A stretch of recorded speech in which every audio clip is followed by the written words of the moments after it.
Kekuatan air hujan dapat mengakibatkan kebocoran. Bocor itu bencana. Gunakan No Drop, cat pelapis anti bocor yang kuat, elastis, dan tahan lama. No drop? No bocor-bocor. No Drop.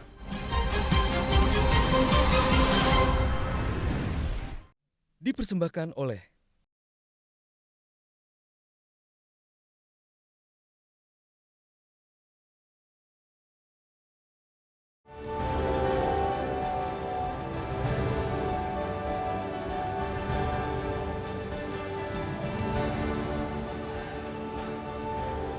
Terima kasih Anda masih menyaksikan debat final Pilkada DKI Jakarta 2017 dan kita masih masuk di sesi interaksi.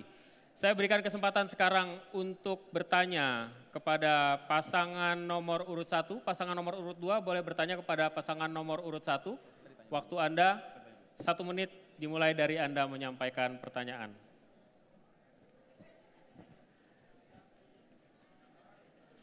Untuk meningkatkan kualitas hidup warga kita, maka perlu perumahan yang layak huni. Kami mendengar bahwa ada konsep baru ketika mau menormalisasi sungai dengan cara membuat rumah apung dan menggeser rumah itu. Itu yang pertama, bagaimana caranya? Yang kedua, membuka lapangan kerja dengan memberikan kredit dana bergulir 1 miliar yang rawan untuk dikorupsi. Sekarang untuk Bu Silvi, sebagai kaum perempuan yang berada garis depan untuk melawan korupsi, apa langkah-langkah yang Ibu terapkan supaya tidak terjadi korupsi di dalam penyalahgunaan uang dana 1 miliar yang dikelola oleh RW itu? Terima kasih. Baik. Waktunya masih ada, tapi sudah diakhiri. Silahkan Ibu untuk menjawab atau Bapak untuk menjawab. Waktu Anda 2 menit. Ini gagal fokus nih. Pertanyaannya ditanya-tanya lagi. Menanyakan sesuatu berdasarkan hoax. Tapi saya jelaskan. Saya sangat senang menjelaskan ini. Bahwa konsep rumah apung itu sudah dikenal di mana-mana di dunia. Terjadi, dilakukan. Dan saya memberikan contoh ketika itu di suatu media ketika interview sebagai sebuah ilustrasi bahwa membangun tanpa menggusur itu memungkinkan dan bisa dilakukan.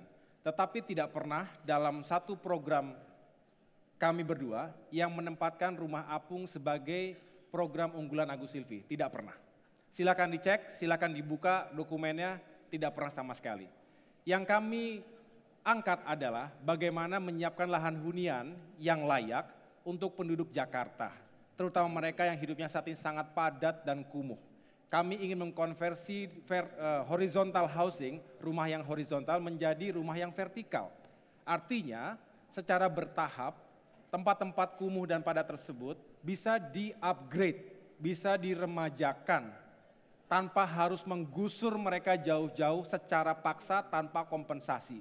Mereka akan tetap punya lahan hunian tersebut, memiliki bukan menyewa. Kemudian juga disiapkan tempat usaha yang baik, sehingga mereka tetap memiliki mata pencaharian dan dapat melakukan interaksi dengan keluarganya. Disitulah kita ingin bangun taman bermain, taman interaksi yang sehat, sehingga kaum perempuan, lansia, anak-anak juga bisa hidup dengan sejahtera, jauh dari narkoba maupun kriminalitas yang lainnya. Kemudian terkait dengan bagaimana kami meyakinkan tidak terjadi korupsi, tentu kami akan tegas meyakinkan tidak ada korupsi melalui mekanisme yang akuntabel, melalui sistem. Dan sekali lagi, jangan selalu curiga dengan rakyatnya sendiri. Terima kasih, waktunya sudah habis. Saya berikan kembali kesempatan kepada Paslon 2 untuk menanggapi jawaban dari Paslon 1.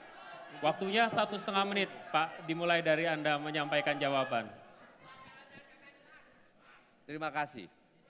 Tadi salah di dalam menjawab. Yang kami tanyakan adalah perumahan yang layak huni yang berada di pinggir-pinggir sungai. Karena digeser tidak bisa. Kita ingin sungai-sungai kita seperti ini. Ini adalah fakta bagaimana caranya mereka yang tinggal di bantaran sungai ini kemudian kita sediakan rumah susun supaya mereka bisa meningkatkan kualitas hidupnya. Termasuk juga tadi bagaimana caranya, sistemnya, teknisnya untuk jangan sampai dana yang diterima oleh RT RW itu nanti dikorupsi. Karena ketika kami turun ke bawah, mereka bertanya kepada saya, Pak, saya takut untuk mengelola dana 1 miliar ini. Ketakutan pertama adalah kalau tidak bisa mempertanggungjawabkan uang negara itu. Yang kedua, mereka takut terjadinya konflik horizontal antara warga di RW tersebut. Sekarang bagaimana belum dijelaskan mekanismenya sehingga mereka betul-betul mampu mempertanggungjawabkan dana itu. Kemudian bukan dalam arti kami curiga kepada warga, tidak. Kami percaya betul, tapi jangan jebak dia untuk melakukan tindak pidana korupsi. Terima kasih. Baik, kembali ditanggapi oleh paslon 1, waktu Anda 1,5 menit, dimulai dari Anda menyampaikan jawaban.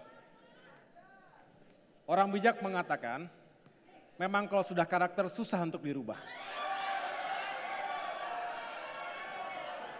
Kalau memang karakternya selalu mencurigai rakyatnya, sampai kapanpun akan begitu. Rakyat, dimanapun Anda berada, Anda melihat, bisa membandingkan. Bagaimana Anda yang punya inisiatif keinginan membangun lingkungan Anda sendiri, dengan jerih payah sendiri, kemudian dicurigai pasti akan melakukan korupsi.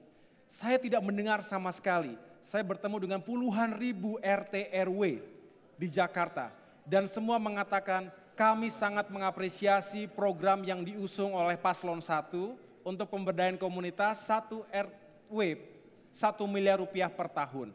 Mereka mendamba-dambakan itu, mereka merindukan itu karena selama ini tidak pernah didengar, tidak pernah diperhatikan oleh pemerintahnya sendiri. Bahkan mereka dicurigai, mereka ketakutan, betul takut, tetapi takut dimaki-maki oleh pemimpinnya, bukan takut tidak bisa merealisasikan program tersebut. Sehingga tentu tidak beralasan dan sekali lagi kami bertemu dengan puluhan ribu RT RW setiap saat dimanapun berada, mereka mendambakan dan untuk itu pula kami memahami karena program kami itu sangat dinanti, tentunya akan banyak diserang, terutama oleh paslon nomor 2. Saya paham karena ini adalah kebutuhan rakyat dan kami akan tetap firm untuk meyakinkan itu terjadi. Terima kasih. Pasangan nomor urut 2 dan 1 atas interaksinya. Sekarang saya berikan,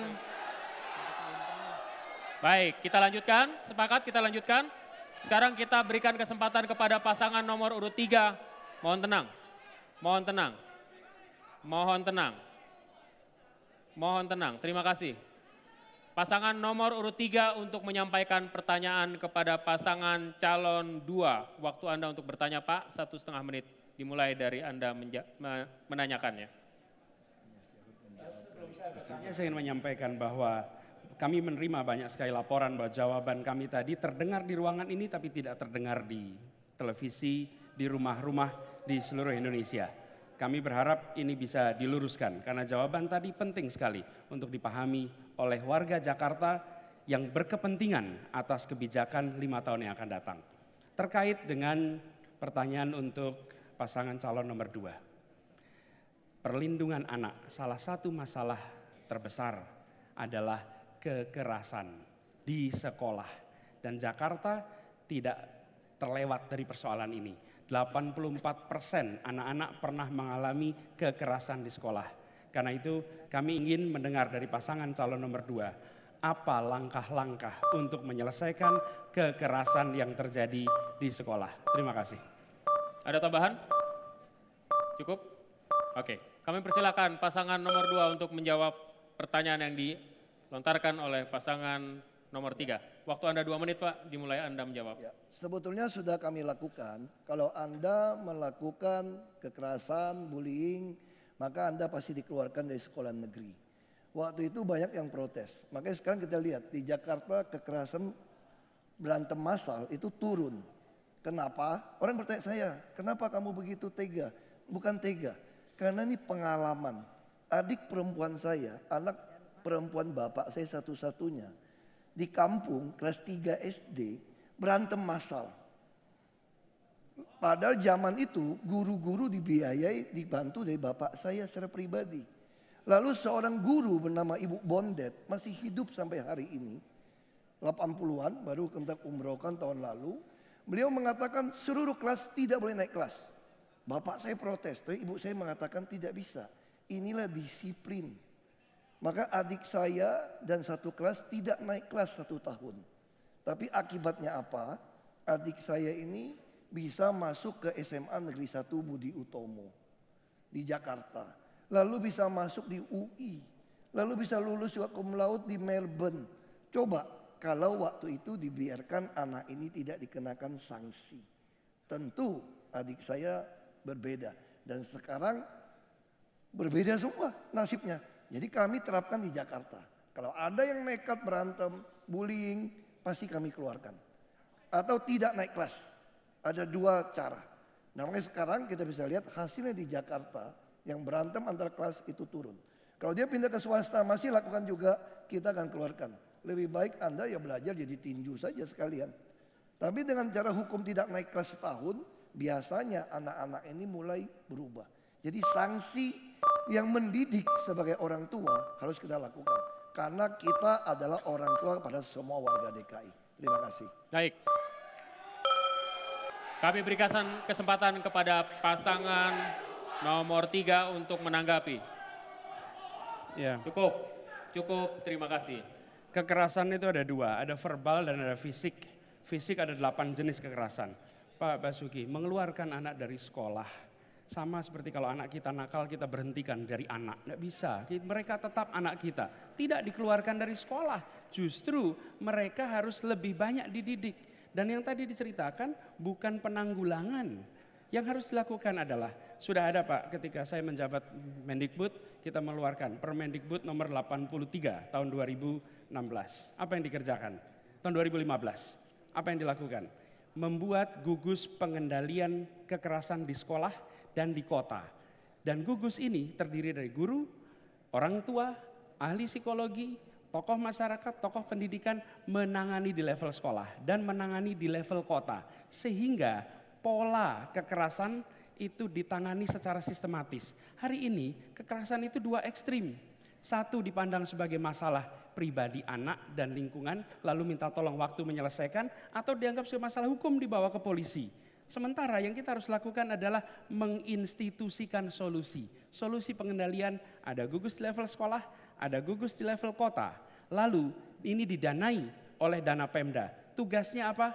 Memantau potensi kekerasan, kemudian mengendalikan bila terjadi, dan yang tidak kalah penting memberi sanksi bila ada masalah. Otoritasnya dari mana? Dari Pemda. Makasih. Baik, terima kasih. Kembali saya berikan kesempatan kepada pasangan nomor 2 untuk menanggapi pasangan nomor 3. Waktu Anda 1,5 menit, Pak. Terima kasih. Pak Anies, bahwa di sekolah kami, sekolah-sekolah negeri itu sudah ada peraturan. Di mana peraturan itu disampaikan kepada orang tua maupun kepada murid. Ada beberapa aturan larangan yang tidak diperbolehkan di sekolah itu. Salah satunya adalah kekerasan terhadap temannya. Kemudian narkoba, dan itu ditandatanganin oleh orang tua dan anaknya. Ketika terjadi kekerasan dalam sekolah itu, tentu saja dipanggil. Kemudian diberikan pemahaman dan sekaligus surat pernyataan itu. Sehingga kepada yang bersangkutan disarankan untuk pindah sekolah. Termasuk juga kalau itu menyangkut masalah persoalan hukum, kami sampai membebaskan mereka yang tersangkut masalah hukum demi melindungi mereka. Cara-cara pencegahan juga kita lakukan dengan melalui pemberdayaan guru-guru kami dengan memperhatikan setiap siswa di sekolahnya. Kemudian menggabungkan beberapa sekolah yang seringkali bentrok satu sama lain. Dengan cara seperti itu anak-anak kita aman dari tindak kekerasan terhadap temannya sendiri maupun yang dilakukan oleh orang lain ataupun guru. Konsekuensinya adalah para guru-guru ini dididik betul dan diberikan gaji yang cukup untuk bisa mengawasi anak-anaknya supaya tidak melakukan kekerasan di sekolah. Terima kasih. Baik, terima kasih pasangan nomor 3 dan pasangan nomor 2. Mohon tenang. Iya, terima kasih, terima kasih. Terima kasih atas kerjasamanya. Saya berikan kesempatan sekarang pasangan nomor urut 1 untuk bertanya ke pasangan nomor 3. Waktu bertanya 1 menit. Terima kasih Pak Anies.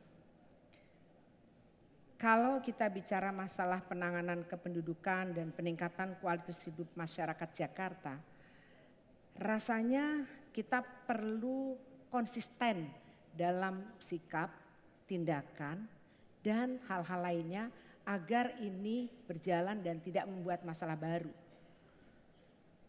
Barangkali pertanyaannya adalah bagaimana Pak Anies kalau menjadi gubernur menyikapi masalah karakter inkonsistensi dalam bersikap, tentu saja dengan latar belakang karakter Pak Anies sendiri, bagaimana agar tidak timbul permasalahan baru bagi Jakarta.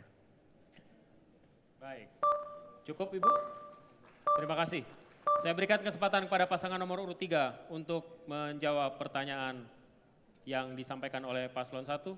Durasi untuk menjawab 2 menit, dimulai dari Anda menyampaikan jawaban, Pak. Ketika kita berbicara tentang kepentingan publik, maka nomor 1, perencanaan dibuat dengan baik. Dan ini melibatkan semua stakeholder, perencanaan. Lalu perencanaannya dibuat transparan. Dengan perencanaan dibuat transparan, maka seluruh warga akan mengetahui. Lalu dalam implementasinya lagi-lagi pelaksanaannya dibuat transparan. Era sekarang sudah bukan lagi sekedar good governance, tapi justru era di mana kita melakukan open government, di mana melibatkan pada semuanya. Begitu kita melibatkan semua, maka konsistensi di dalam pengambilan kebijakan bisa dibuat. Ini kami lakukan ketika saya memimpin Kemdikbud, maka ketika kita menyusun rencana, kami undang stakeholder untuk terlibat. Di sini bedanya ketika melibatkan masyarakat itu adalah 4 level.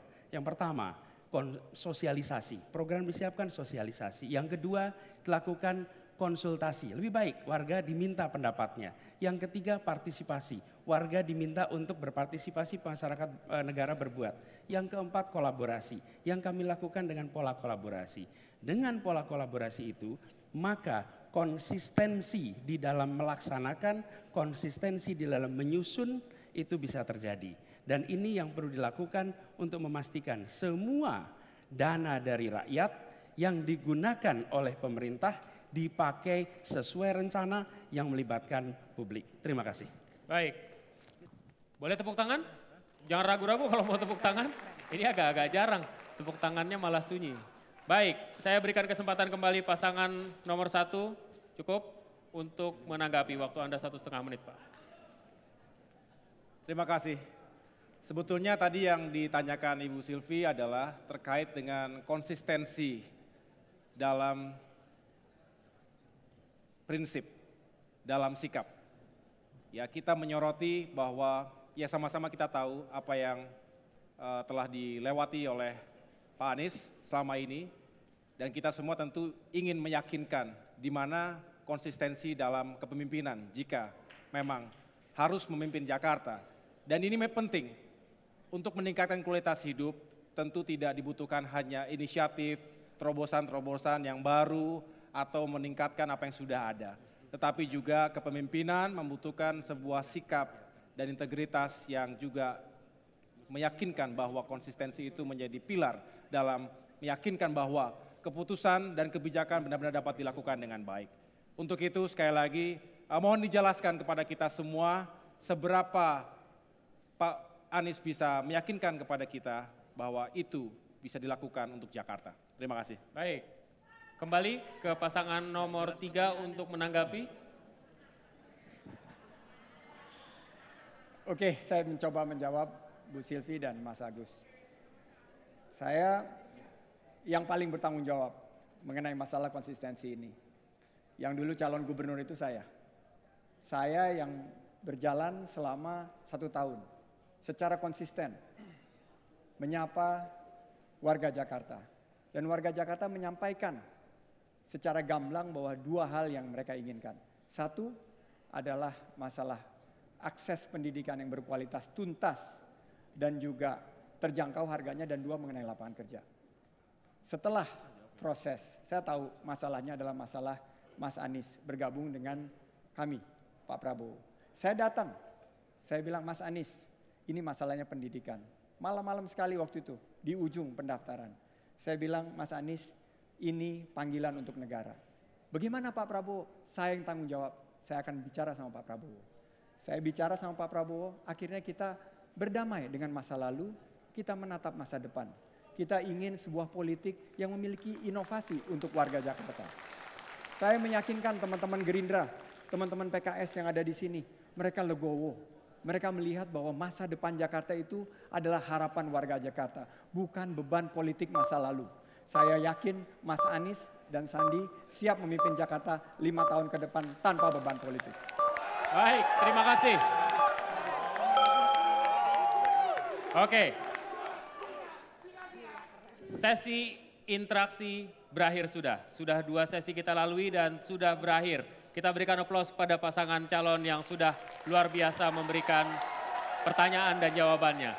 Setelah ini para pasangan calon akan mendapatkan pertanyaan terbuka, yakni pertanyaan yang semuanya sama.